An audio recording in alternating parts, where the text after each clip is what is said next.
Hello, everyone. In today's episode, I'll be speaking on how you can destroy self-sabotage. And this is a little quote that I like. Depending on how we choose to go about our days, this will determine the quality of our experience. That alludes to paying attention to the details. You have a choice each day, how you invest your energy and your time. That creates the reality of your life. It's a choice that we all make. The truth is, you can be the designer of your reality. And to design your own life, it requires having self-belief, because the conformist route is a life that someone else has designed for you. To be a conformist involves you not having self-belief, because if you had inner belief, you wouldn't feel inclined to try and fit in and be like everyone else. And this is a balance. Don't take my words and skew them as if I'm telling you to be some crazy, out of the box lunatic. No, I'm just encouraging you to be you, to be true to what you know is deep within. Whatever values or ideas that you're drawn to, maybe you question them, you take some time to think deeper. I'm not telling you really how to live your life. My goal here is to share the tools, the ways of perceiving reality that have allowed me to make the quality of my days better. I just want your days to be better. I don't care what you end up doing. That's your choice. Completely up to you. But there are universal principles. There are laws that they seem to connect between all of humanity. So by understanding these laws, we give ourselves the best chance, the highest likelihood to create a good, enjoyable life. And whether you are this or that, whatever label you want to put on yourself, I confidently can say that the majority of the human population aims to have an enjoyable life. Now, what we individually define a enjoyable life as, that can differ, all up to the individual, all depending on your experiences, your programming, the lens that you are viewing reality from. So I don't want you to try and fit in. Be you, but also understand there's a balance. You need connections. You need to be able to interact with other humans. Don't be some recluse, but also don't be a conformist little square who has no uniqueness, who doesn't know themselves. So it's a balance. It's a balance. It's key that you think deeply. You pay attention anytime that you are putting something inside your mind or body.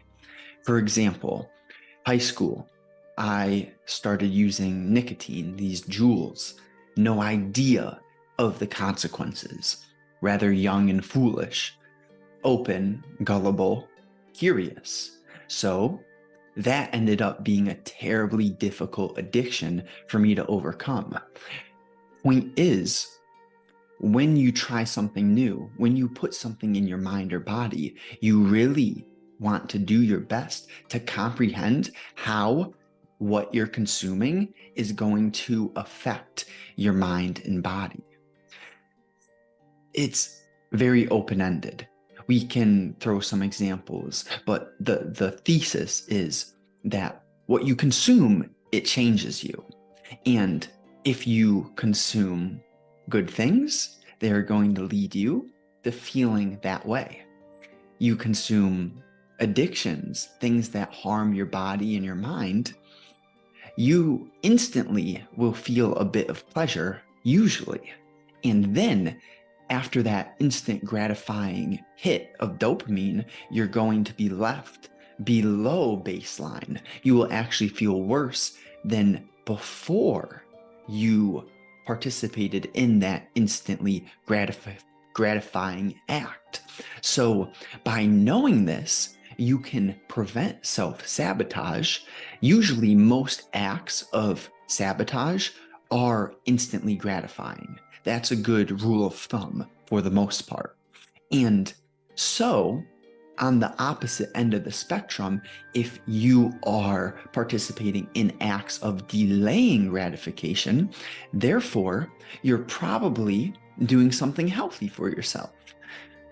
Of course, I'm speaking in terms of averages. There, of course, can be delaying acts that are not healthy, but on average, if you spend 30 minutes, you invest, not spend, details in language. You invest 30 minutes reading a book, doing some breath work, etc. You feel better after that. You have just gotten yourself to a calmer state. Meanwhile, you take however many minutes to watch porn, you feel good instantly, and then you're left with lower dopamine, which is the molecule of pursuit. So lower dopamine means that it's going to be harder for you to participate in an act of delaying gratification. So there we go. The feedback loop inevitably has to be spoken of, because the more that you delay gratification, the easier doing healthy activities becomes. Therefore, your life gets better as that compounds. Same thing goes for the downward spiral of instant gratification. The more you indulge in that, the more addicted you become to activities of this nature. And there you go. You're in a self-sabotaging rut. And that might be what you need. See, my life changed when I got so sick of being sick and tired. You might need that. You might, this is the question that everyone needs to ask themselves. How much pain are you willing to feel before you realize your actions need to change? See, part of me knows that pain is uncomfortable. It's not good. But then another part of me knows that pain is a sign that your actions need to change. So we're talking pain is the thesis, the bottom line, but due to differing perspectives or angles that we perceive pain from, you can come to different conclusions. See, one person may say, oh, I'm feeling pain, my emotions are hurt, therefore I'm going to go drink alcohol, smoke weed all day, and suppress my emotions and feelings. While another lens could be, wow, I feel horrible right now. I wonder what I could do to make myself feel better that's going to make me healthier and stronger. See, feeling better could be the numbing, suppressing of your feelings. But when you add on that ending, feeling better, that is going to make me feel healthier and stronger. There's the difference. The difference is one leads you to a vision, while the other just doesn't care about the outcome. The other is caring about only your instant feelings in that moment. See, it's probably easier in the moment to indulge in the numbing of your emotions and feelings through a substance. But in the big picture, in the long-term outlook, that is actually the more difficult route. So paradoxical that this life is. You can create a peaceful experience by deliberately choosing to take care of your body and mind, your temple. And to deliberately and intentionally take care of yourself means that you are aware. You pay attention to the smaller details, to what most people overlook. But the reality is that the small habits that you repeat on a daily basis are what add up to create your entire life. So you could say, oh, the small things don't matter, but actually, the way that you practice is the way you perform. Every decision that you make is a vote for who you want to become. So something that's helped me is not being too strict with myself or too loose. What does this look like? Immediately, what comes to mind is this balance between having a structure and a routine, but having flexibility and versatility within your structured routine. Okay, so in the morning, I want to meditate, go to the gym, write a little bit.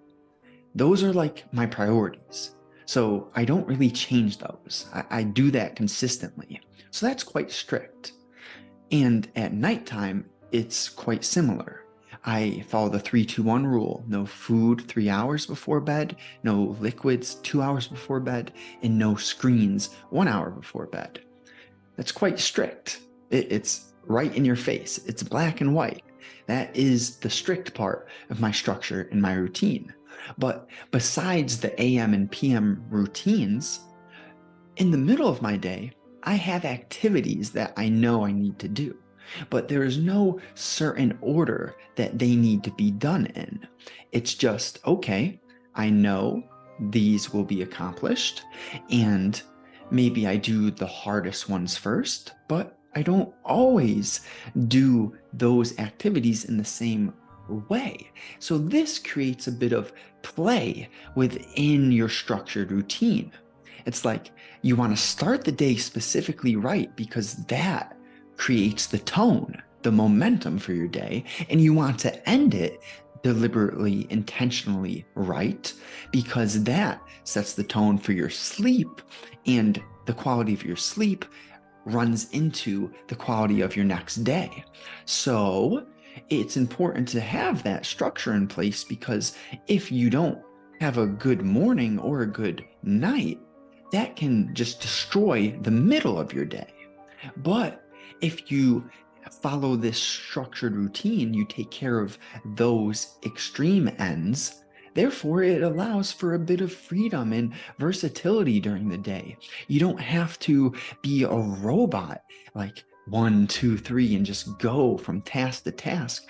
If I want to read one day, I will. Let me express this better. If I want to read my email list one day, I do that. If I want to read a book one day, I do that. Doesn't matter. I don't need to get super strict in what I need to consume. So here's this good rule of thumb.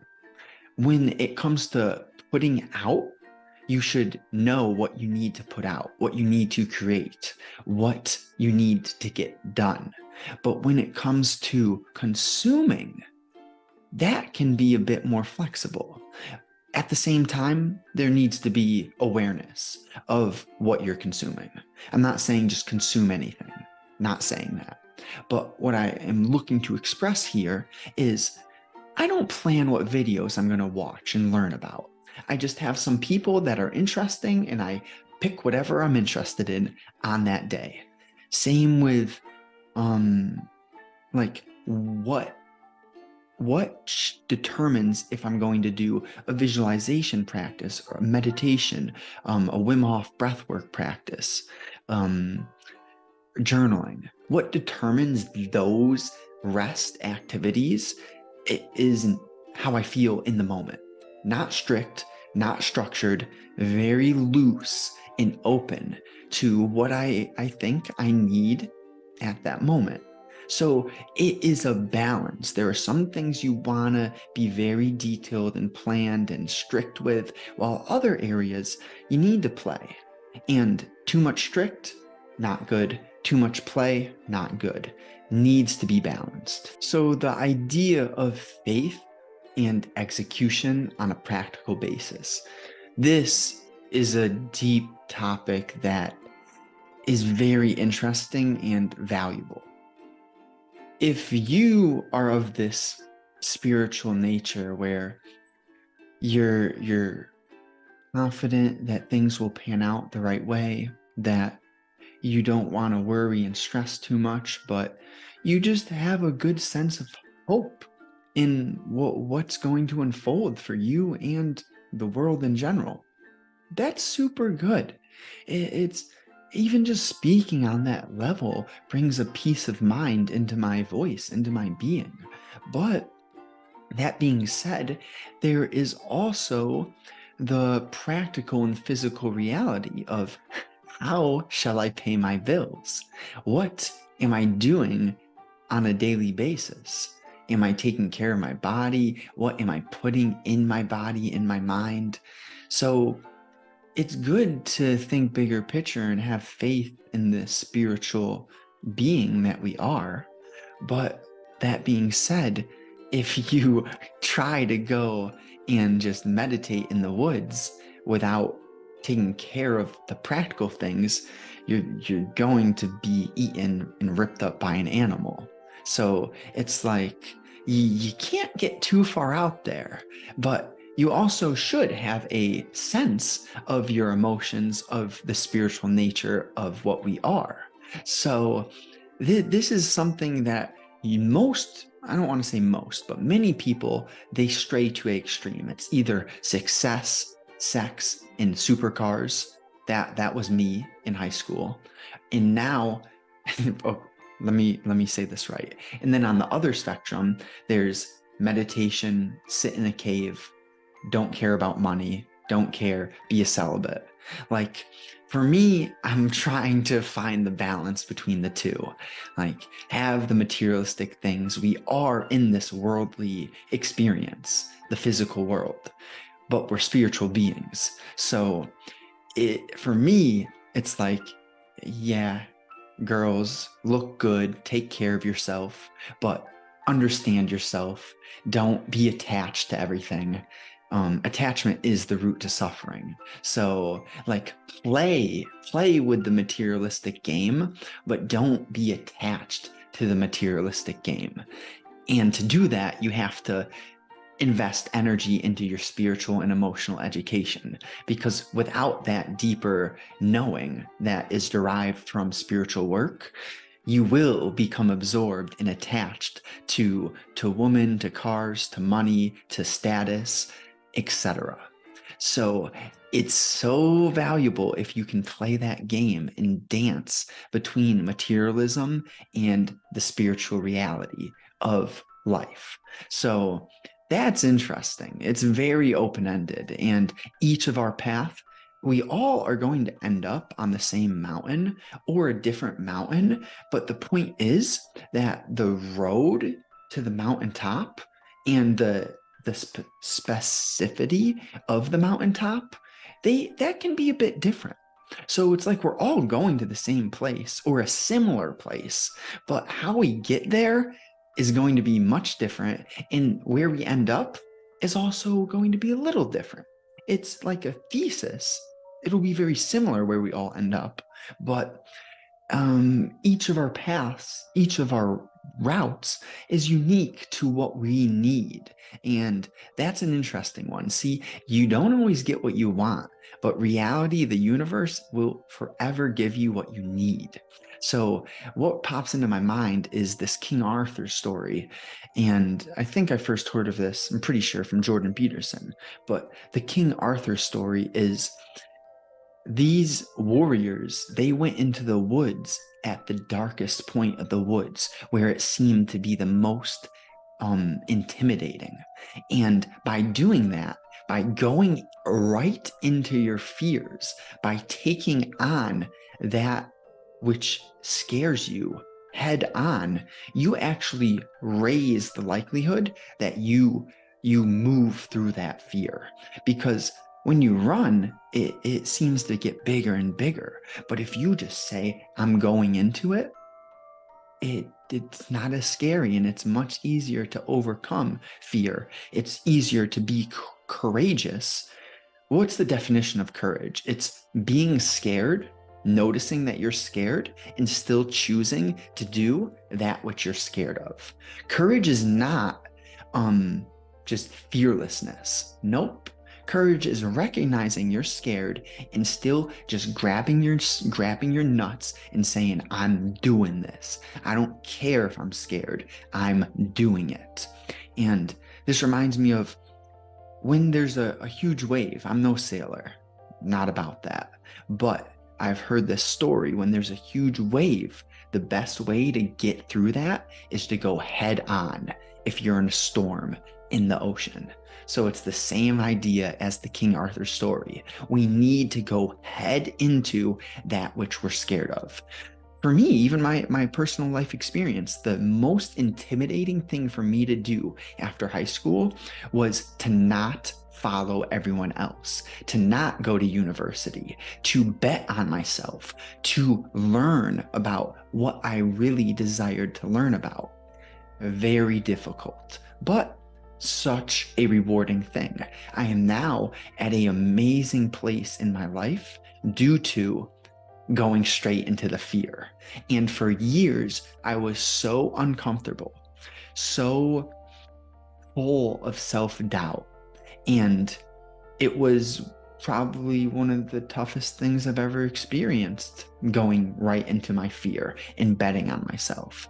But the good thing is, when you do hard things, you get good rewards. When you do easy things, the rewards aren't nearly as valuable. So there's a lot of important points that come from this idea of going into your fear. This question is important for all of us to ask. Are you intentional? Well, what does being intentional look like? It involves a awareness of what you're placing your attention on at a moment-to-moment basis. So if you're not intentional, this looks like you pick up your phone unconsciously, you scroll for 20 minutes without recognizing you just scrolled. I've been there. I'm not making fun of you. I've been there. And it really can be summarized by unconscious living, autopilot living, where you kind of just wander through your days. It's like, oh, I have to do this and this, but you're not paying attention on a detailed moment-to-moment basis.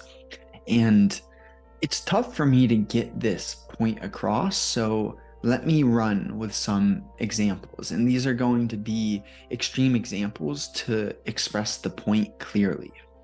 So rather than viewing a donut or alcohol as a treat, if you're intentional, you're real with yourself.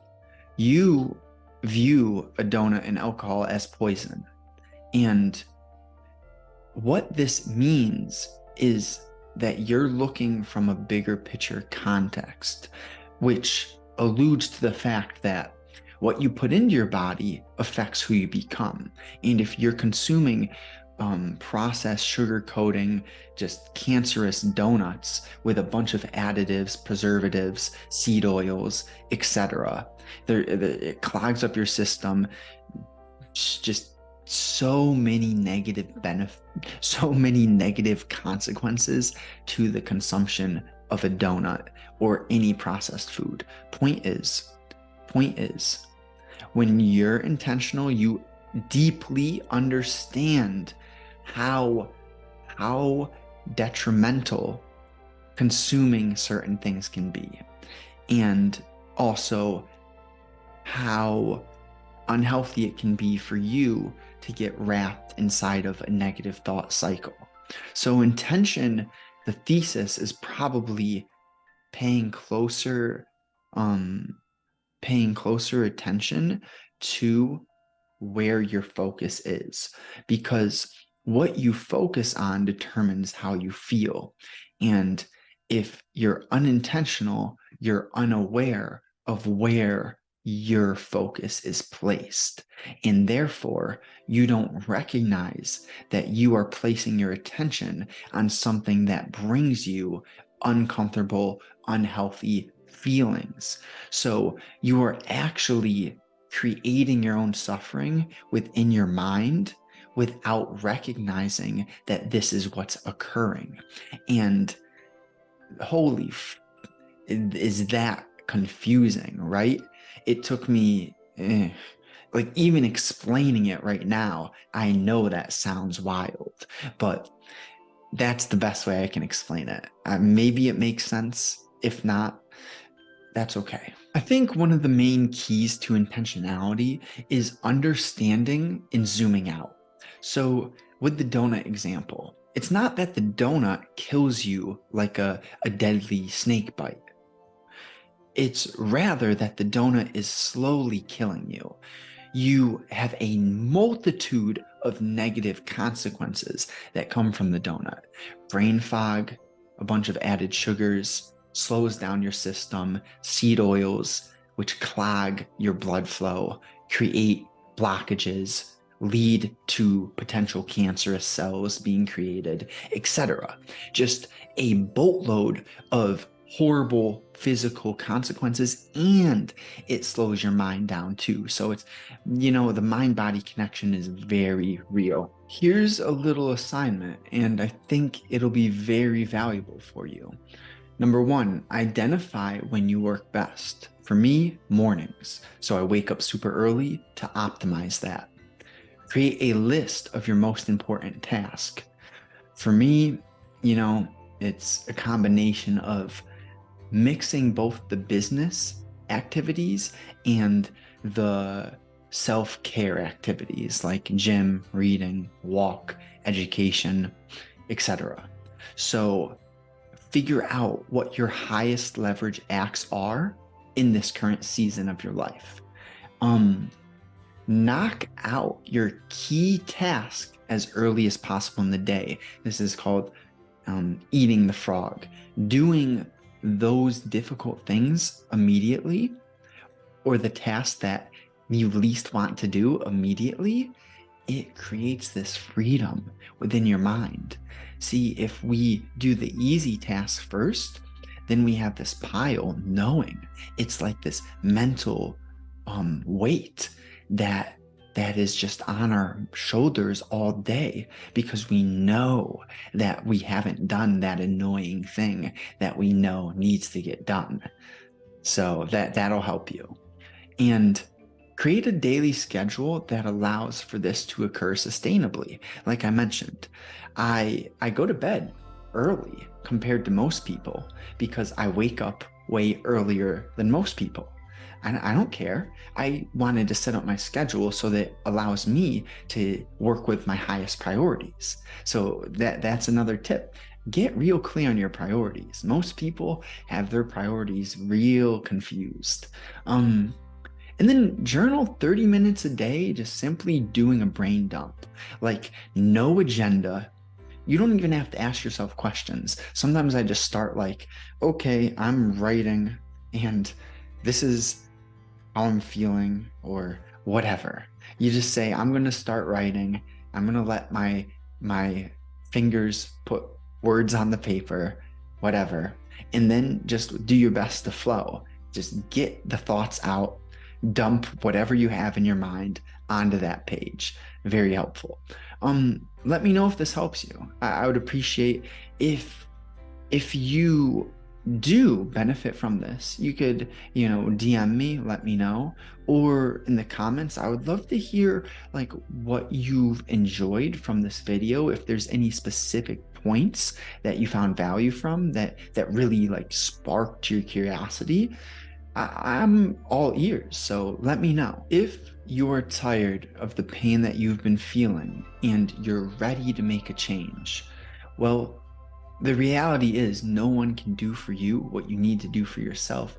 But if you want a fresh, strong mind and body, and you would like to get to this fresh, strong mind and body as soon as possible, and you would like high-level one-on-one support, shoot me a DM on Twitter. Links will be in description. I want to see where these people are. Where are the people who are ready to make a change? Let me know. And to end off, just drop a like on this video. The point of me making these videos are to help others, and I also help myself by expressing myself right here. So it's like a win-win-win. I might help others, I help myself, and yeah. So hope you have a great day. Hope this was valuable. I appreciate you.